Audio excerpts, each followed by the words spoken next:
this is Gadiel Khan. I'm here with the man behind Alice in Maryland. How are you doing? Fine, thank you. I'm glad to be here in Dallas Film Festival. Tell us, our audience, who you are.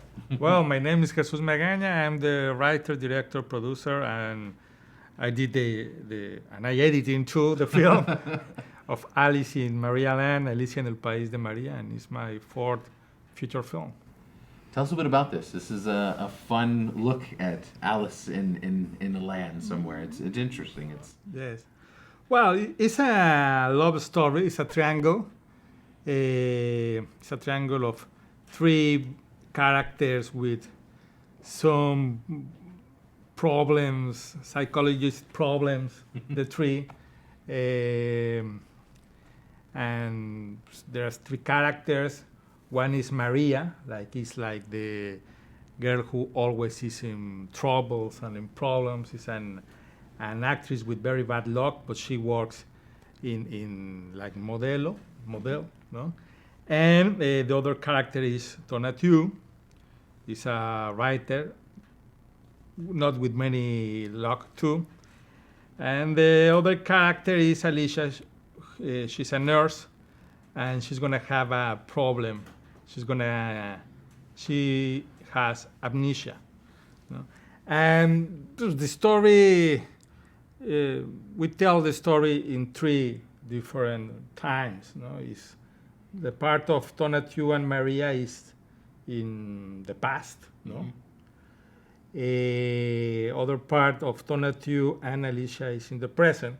But the other time is in Tonatiuh's memories, memoirs, and Maria and Tonatiuh has a car crash, and the result of that car crash, Tonatiuh get in coma, and in his coma, he remembers his relationship with Maria, and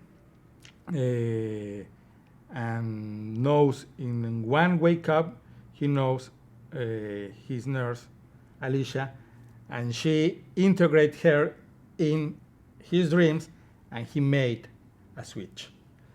1 year later, when Tonatiuh finally wake up of the coma, Alicia has an accident now.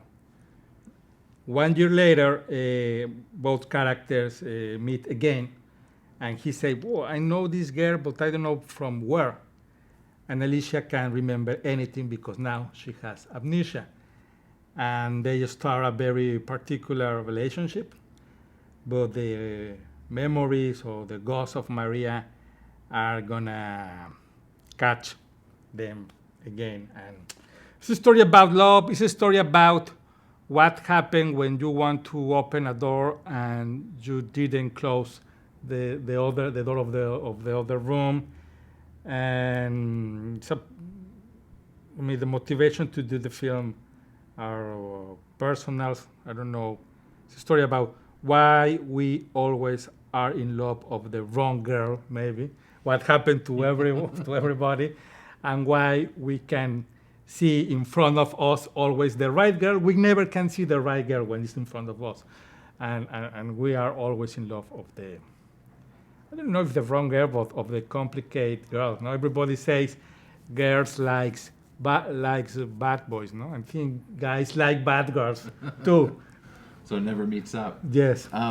For those dream sequences, those flashbacks, the memory side of the film, did you have a particular look in mind you wanted to capture, or different? Because you did have those different time frames, those different parts. How did each look have its own feel, where you set out to make them slightly different? Yes, well, the part of the past we did black and white, no?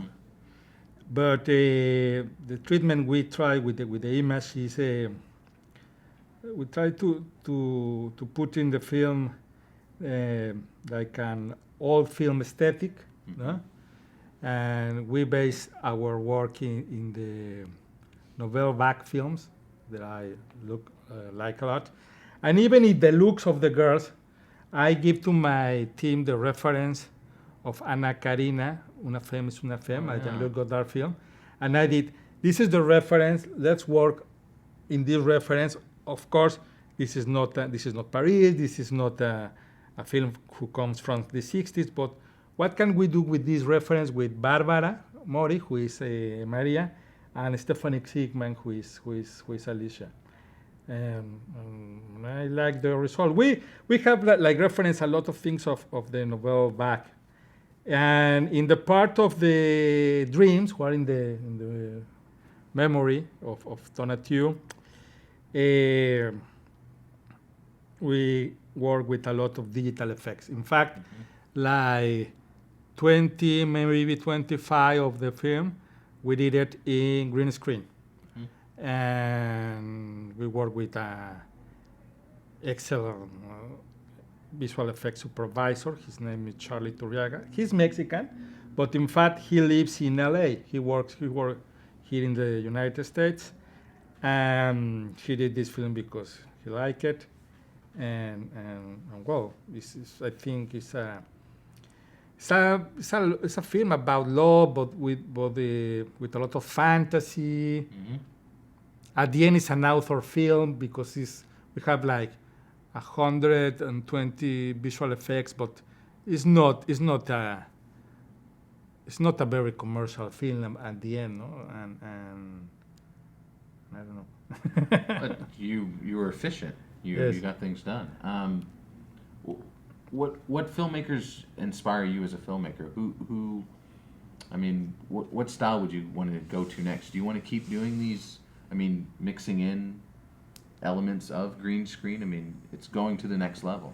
Yes.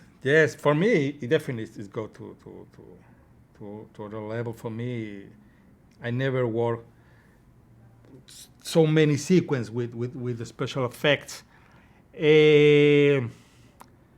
But who inspires me? Well, in reference, I tell you, no, it's more of the novel back.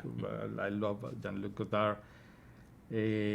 But maybe for these films, look, when I did film in original screenplay like this, because in other of my films I did adaptation of novels. I always talk about relationships, and it's like something very personal. And I think there are author films, and are more for things that I feel I need to say. I don't know if it's important to say them, but I feel I need it. And look, I think when we are narrators, we have some advantage. And one is we can change the thing we want to change. Mm-hmm. We can exaggerate, things that we want to exaggerate to narrate better, or we can take revenge. Entonces, that's the part I really like it when like a narrator, because I like to consider myself like a narrator. And of course, in this all part of fantasy, look, we did the film with a very small budget. Entonces, we shoot all the film in only 3 weeks. Wow. And the post-production work was longer, for like 1 year. And influence, definitely more the film like this film, I forgot the name.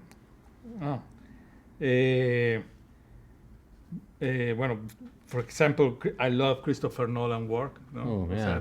So that's a reference a little bit. And Spotless Mind had the title is with Russell Crowe. No, with Eternal Sunshine. Eternal Sunshine. Yes, I don't know why, but Eternal Sunshine of a Spotless Mind is a reference because it's many fantasy. Maybe in Conscience we have a character with memory problems, like that film. And yes, I thought of Memento. Yes, and Memento I thought of too. Memento. That is from Christopher Nolan. Yeah. Entonces, I think the reference of the film for one part is the Nouvelle Vague films, but American independent films, I really love it, and Memento is independent film. Maybe the other film, more or less, but yes, Memento was other reference, no? Yeah. And Christopher Nolan, I think, for me, is a genius, Mm. you know? What's it like, for final question, what's it like being able to showcase it here at the Dallas International Film Festival and having Texas embrace it? We're your neighbors, and Yes. yet, we get to see something new and fresh. This isn't your typical just love story film. Yes. Well, to be here in Dallas Film Festival is great. It's the city who's going to play for first time the film in the States, my US premiere. And I like to think that today the audience can watch a different film. It's a love film, but it's very different. It's oniric. I like to think that. And the other thing is it's